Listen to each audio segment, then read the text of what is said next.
Hello and welcome to Sunday Run Day, the podcast. On this week's episode, I'm really excited to be joined by one of my friends, Fuad, joining all the way from Jordan. He's going to share his running journey a little bit with us, but also talk about his first marathon, which he done in one of the fastest places in the world, in Valencia.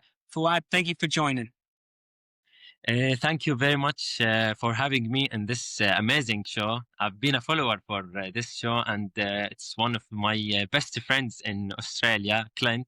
Thank you very much. I'm so excited to share my journey in running, and especially on Valencia Marathon.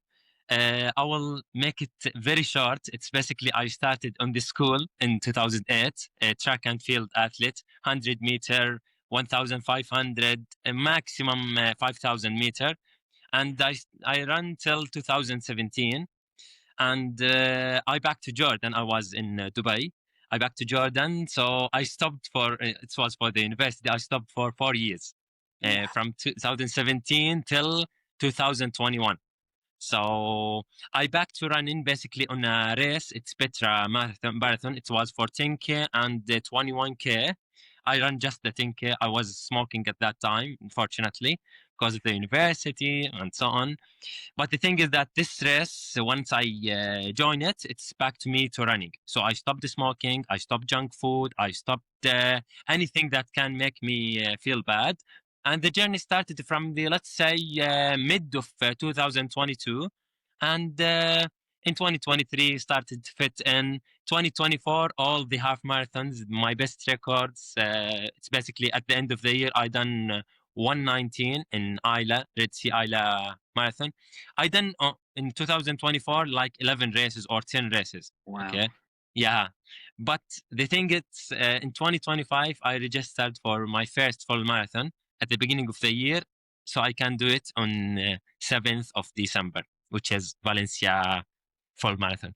Which is amazing. Like it's such a great journey as well. And thank you for sharing that. And going back, obviously, 2024 in Petra, I was so fortunate to meet you there. And we had a little bit going on. We were running together for a while. It was a really cool moment for me. And it was great to meet you as well as many other Jordanian people there. It was such a really cool experience. And obviously, Petra itself, how is that race? I talk about it quite a lot. I'd love to hear it from a perspective of a Jordanian, telling everyone about how amazing Petra is. Yeah, Petra, it's one of the toughest races in my life. I done it even for the second time this year. But let me back to the 2024 version. Clint, in 2024, I wasn't taking any energy gels, any electrolyte during the race. So you remember I was leading the race like maybe second place till the maybe 13, 14 kilometer. And after that, I like my legs got cramped and so on. Maybe uh, missed electrolytes, missed something like that. But we was running together for like more than 8 kilometers. Maybe from the beginning. I don't know. It was amazing journey for me to know you. It's I don't know who are you at that time. We met after the race, but it was a tough race for me because after I finished the hill, I didn't walk at the hill, but after I finished it, I'm done. I got cramped. I walked for like 2 minutes and then continue. Instead of being second place, I got seventh place. But Oh, it but was, it was such an amazing race, as you say. Like it's really difficult as well. Those hills are very challenging, and yeah, I was running beside you for a while. It was really cool. It was a great experience for me to run aside so many local runners, and yeah, it was. As I say, I can't talk highly enough about Petra, and it was great that I got to meet you there. And as you say, talking into your half marathon journeys as well, like you've just improved and improved. I love that you were running those half marathons before you decided to tackle the marathon. You kind of really nailed the half marathon. What was that sort of mentality for you to just improving on that half marathon distance? Okay. It's basically started from let's say April 2024. I'm not saying my first half marathon. I done half marathon, but let's say my first good half marathon. It Yeah. was on Dead Sea half marathon. I was running comfortable. I wasn't push it. I was taking it easily, first 5K easily. But we was having in Jordan GPS issues, so we don't see the time on our watch because it's not clear. But once I done the race, I remember that it was like ninth place overall, but the time is 1:27. 1:27. So I'm seeing that I have something, but without proper training, without a lot. After like let's say maybe 4 months in like October, I done another half marathon, but with more training. I'm not saying very tough training. I'm saying just like two main workouts, three main workouts overall. Yeah. The good workouts. I done 1:25. It's an Amman half marathon. I cried at this time. Really, really. I said, guys, what did I done good so you can give me this time? Seriously, I cried after the race. So the volunteers come to me. What's happened? What's you are doing? And if all is well. Yeah. After this, I done like Ayla, uh, 119. So it's 1:27, 1:25, 1:19. That's in 1 year. And after that, I done Pyramid Half Marathon. It's after 1 year of Ayla. I'm not recovered. It's 1:21. But it's not counted. So let's rely on the 1:19. It's basically I'm not saying very well trained, but the thing is that you need to know where is yourself. You need to have experience in specific race. That's my advice to anyone. For example, focus on race, do it multiple times and see in different ways and different journeys. Yeah, definitely. As you say, you kind of knowing yourself, knowing what you can achieve. And that's amazing that you've come from that 127 at the start of the year and then all the way down to the 119. And as you say, not with an extensive amount of training, but enough training that was getting you into it, shows how much you can improve. And talking about the training, I'd love to talk about it in Jordan because I say I've been lucky enough to go to Jordan as well and been around Oman as well. It is very hilly around some of those areas. Is some of your training involved a lot of hills?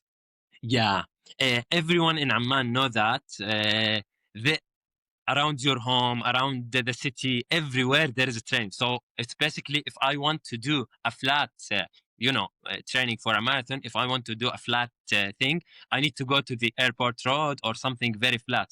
So it's like too far away from us to go there. But doing it one time per week, it's very important because you need flat course for your marathon training. Yeah.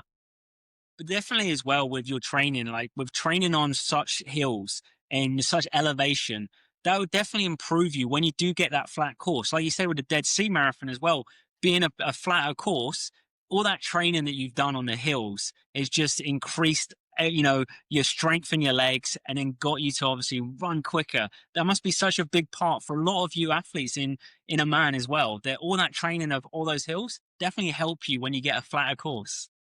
Exactly. By the way, this is advantage for us. It's not advantage if you want a good time because you will not get yani, if you done, for example, 119 on a flat course in Jordan, do it on outside Jordan in a very flat course, you will get 117. So it's like 2 minutes. So it's advantage and disadvantage if you want more time. But the thing is that, as you mentioned, it's strength in your legs.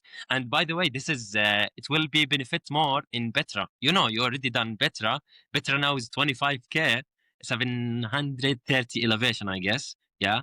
So it will be very because the last hill, which is like more than 1K, it's very challenging to run it Yeah. from start till the end. And you did it, I remember, Clint. Yes, yeah, no, yeah. It was kind of for me. I don't train on hills. I live in Melbourne. Here it is very flat. We do run on quite flat courses in a sense, and our training is quite flat. So going to Petra, me and Clara, we had no idea what we were expecting. We are just kind of like, we're going there, we're going to have fun, and then yeah, you come up to that first hill. I was like, okay, this is hard. There's some hills here, and yeah, you learn as you went on, which is great for us. We just learned and enjoyed it, and it was, I say, an amazing experience. But yeah, for you guys to be able to train constantly on those hills is such an advantage. So as you say, leading into then going to outside of Jordan and doing a flatter course is an advantage to you. And obviously touching on that, you're training for your first marathon, and I'd love to dive into Valencia. First of all, congratulations on a massive achievement. For the listeners out there and people watching, you know, you ran such an amazing race. Me and Clara were so lucky to be able to follow your journey. you did get that sub 3 hour marathon, which is amazing. But just talking about the training leading up to it and then going into Valencia itself.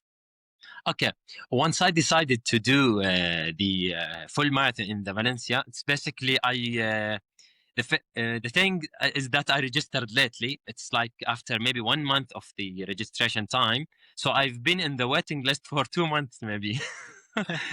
So after 2 months, I forget that I've been on the waiting list. So they told me, congratulations, you need to pay within 48 hours. So immediately I paid and I got my VIP number.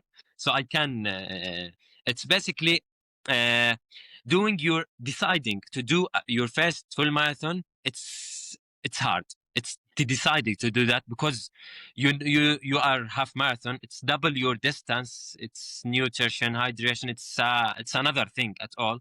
So I was afraid to do it, and I was thinking that it's a little bit earlier for me. I can do better times on the half marathon, then go for the. But Yeah. in all cases, I need to do it and see myself. What can I do on the full marathon in a very fast course, so I can see. Okay, that's me. Not on a hilly course like Amman. Amman is a very hilly Yeah. course, so you can't say that your time is 3 hours because you can do better than that on Berlin, on Valencia, on whatever the course is. Yeah. So what did I train? It's basically 6 months before the race. I started increasing the mileage. I was doing basically 50 to 60 kilometer per week. Maybe one long run per week, and maybe some of them like kilometer repeats, intervals, VO2 max test, and so on. But the thing is that once I decided for the marathon, I decided that I need to go for the like let's say 80 to 100 at least. Yeah. 80 to 100. If I can go, I reached the 120, but it's not that much. But it's basically the marathon needs a high mileage, and this is another thing, another more time. In the half marathon, you are not training a lot. In the full, you need to do, and before the race of I think I done more than 4 runs with the 30K plus 30K in a fast, easy. But it's yeah.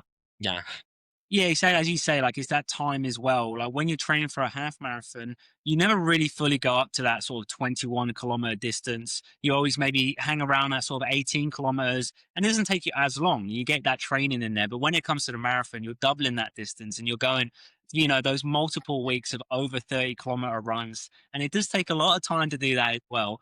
But, obviously, hats off to you as well for training that way through and then getting there. So then, obviously, talking about heading over to Valencia, you must have been obviously very nervous in your first marathon, but also really excited. And then, what was the feeling when you got there and collected your bib, knowing that this is real? I'm here now. I'm doing Valencia. Okay, once I got accepted, that wasn't meaning the best for me. But what meant a lot to me, once I applied with my time to be in the elite box and they accepted me, that means a lot to me because you are not just running a marathon, you are running with someone they are in the same category with you. So that's I've been on box three, which is I think sub from 2 hours 38 to 2 hours 48. That Wow. means a lot to me. Once I see I'm on this box, it's just two boxes, the first and two, which is men and women elite, and I'm behind them. And we start at the same time. So it's basically they remove the border between us so we can run together. That's Clint, that means the best. I wish this feeling for everyone. That's amazing. And yeah, to be around those elite athletes, as you say, and you've been there as well. You were at that time. That were going to be the times that you were going to hit. So to be around that must have been a really cool experience. And hey, so that start line in Valencia, that feel when you see everyone come across those sort of bridges together, how was that? Just, must have been feeling amazing at that moment. It's basically you are focusing just to fit in on this race, to do your time. You are very focused and you need to at the beginning, but you start a little bit losing that by time. Maybe after 30 kilometer you start because you have been running for like 2 hours, so it's still you need like 12 kilometers, and you need to be very focused. You need to uh most important thing, to focus on the nutrition, hydration. whenever you got time, take water, take electrolytes, gels. I take more than maybe 7 8 gels during the race. It's aiming like 60-gram carbs per hour, which is something I'm not doing it on the half marathon. You know, one gel or two, it's Yeah. more than it. It is like that, as you say, just with that half marathon, you may take one gel, may take two. It depends how you kind of plan it because, yeah, you kind of feel that you can push yourself that little bit further. But with the marathon, it is a lot about knowing your nutrition, knowing yourself, knowing when to take that nutrition, whether it's electrolytes, water, gels, making sure you take that on board so you can continue to run. Now, I must say, obviously, with following you, we were seeing that you were very consistent throughout your kilometers. You were, sticking to the mark. How did that feel on the course? Did you feel that you were consistent, or was it just very natural for you just to kind of run at that pace? Okay, let me tell you the plan or the thing from the beginning. The thing is that we started with the elite ones. So it's basically they have, we as box three, the color is like this blue. Okay. The thing is that the others, it's like they are sub 238. They are faster than us. So first 7 kilometer, 10 kilometer, it was at best 350, 355.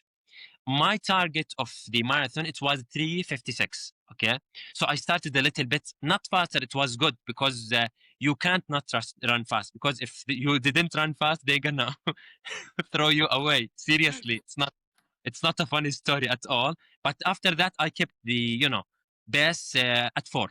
Seriously, at 4, and the plan is at after the 30 kilometer, I can back to the race base, which is 356 or below that.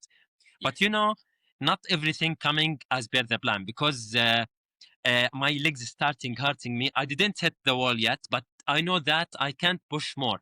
So the pace kept consistent, but maybe at the 37, it's dropped to 409, 409 to 417. That's the highest that I've reached. And I've asked a lot of friends. My best dropped, I mean, from the first half marathon to the second, it's like dropped 1 minute, 2 minutes. They told me that's good, so that's not dropping. So maybe you can mention that to me as well, because you are experienced athlete, man. Yeah, no, I mean, yeah, to only drop by a minute or 2 minutes from the first half to the second half is amazing. It really is. Like, yeah, for me, I'm a runner that at times I do drop a little bit further back and maybe, 2, 3 minutes more, depending on how you feel. Different marathons have been different experiences. As you'll find out, I'm sure, as you continue on your marathon journey now. But yeah, that's an amazing achievement to only drop a couple minutes from the first to the second half. Obviously the dream always is, as you say, is trying to have that negative split, going a little bit quicker on the second half, but you just don't know how you're going to feel and how your body turns up. So for you, as you say, you were starting to feel your legs were starting to feel a little tired, but you still push yourself and you're still getting there, and you dropped, as you say, dropped a little bit in time. You're thinking per kilometer is a little more than you'd like to, but you still managed to really hold that pace and then finish in an amazing time. And then obviously talking about the finish, I mean, it looks amazing when I see it on the TV. I think Valencia is definitely an iconic finish. When we talk about marathons around the world of how iconic they are, I think Valencia is super iconic. How was that feeling to you, knowing that you were going obviously well under sub 3 and getting to your time? How was the feeling getting across that finish line? Oh man, it's basically, once I read a quote, I think you can relate to it. It's basically in the marathon you are running the first 30 kilometer with your legs, the second 10 kilometers with your not heart, I guess it's everything, it's related with your heart, then last 100 200 meters with in tears. It's basically, I was focusing on this quote during the race. But the thing is that you are tired now, you are starting losing. What's your why of running the marathon? My why, but because I wanted to raise Palestinian flag at the finish line, so I started, okay, I'm gonna arrive. I'm gonna. So once I arrived, it's before that I arrived. It's like maybe like I was about to finish in 400 meters. I saw someone from Belgium, I guess. He take my hand. I can maybe send the picture to you. He take my hand and start pushing me from the back, and we start pushing each other. He's green, so he's elite. Better than me. I don't know why he's arrived late, but that means a lot to me. He don't know me at all, but he pushed me because he see maybe that tired or something like that. So once I arrived, I just stayed at the ground for like 2 minutes, 3 minutes. I don't need anything. I just need water. I do. Oh, that is incredible. And you say it's so amazing the emotions that you were going through as well, coming across that finish line and having someone there just to try and help you push. You could see that, just wanted to help you in that moment. That's amazing. And as you say, crossing the finish line, raising the Palestinian flag, that must have been such a great moment for you. Yeah, they also see me at the finish line. They done an interview with me. I don't know, maybe channel on Valencia. I don't know. They told me what's your story and blah blah blah. So it was amazing to see the people care, and it was the Palestinian flag is covering all my t-shirt. I can send the picture for you. So the people around the route, once they see it, before I arrived at the finish line, they start cheering, "Vincera Palestina!" and so. Oh, that's amazing. That is great. I'm so happy that you had that moment as well. That not only did you, run your first marathon, you ran your first marathon in an amazing pace. You done a great job with your nutrition, with everything throughout the race, and you get there across the finish line and have that moment for yourself. And obviously, it's just an amazing feeling. I love that, and I'm so lucky that me and Clara are able to follow your journey and follow you that day and watch you. It was such a great achievement. And you say your journey for where you've come from with your running journey to getting there, your first marathon, that's absolutely amazing. So I guess really my question as well is, so what's next? Now you've done Valencia, you've now cracked an amazing time. What's the next challenge? By the way, saying what next, that's issue on me. Once I arrived, basically I traveled from Italy to Jordan. It was on the 20 December. Once I traveled, arrived to Jordan, I registered immediately on another marathon, which is Amsterdam marathon. I registered immediately, so it's. I love that's what we do though, isn't it? We finished one marathon and you had all those feelings and emotions and you just go, I want to do another one. And there you go, sign up for Amsterdam Marathon. That's amazing. That is so good. You must be looking forward to that one already. Yeah, I need to train very well for it. Not like I mean, you need to, because I meet some people from Amsterdam. They told me it's a flat course, it's a good city, nice people. So I said, why not? It's the registration. It was opened on the 20 December, I guess. It's 1 p.m. Jordan time, I guess, as I remember. So I missed it a little bit, but I registered in all cases. No, that's awesome. And well, I'll be looking forward to seeing you run the Amsterdam Marathon and watching your journey as well. It's been amazing to be a part of it as well. I say going back to Petra, I was so lucky and to get the opportunity to run alongside you, and it was such a great meeting you there. And obviously, yeah, following your journey over the course of the last year has been great. And then finally getting you to see run that marathon. Obviously, we're trying to persuade you to come over to Australia. We want to get you here to run a marathon in Australia. That would be amazing to have you here. Or if not, I'm sure at some stage we'll be meeting up with you around the world and running together again. That would be amazing.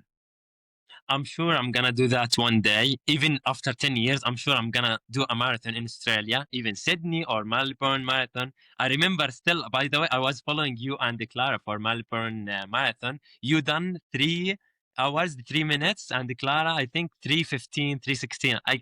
That's what I remember, I guess. Correct me if I'm wrong. It's basically on the marathon Valencia. This is something I need to mention it here. Uh, the only ones I know that they are following me, you and Clara. In Jordan, they was following me. I sent them the PIB number and so on, but I didn't know that they are following me. It's 11 of them. They are following me. But I remembered for you and Clara, that's the one I remembered. So I say, okay, I need to be faster so they can see the split.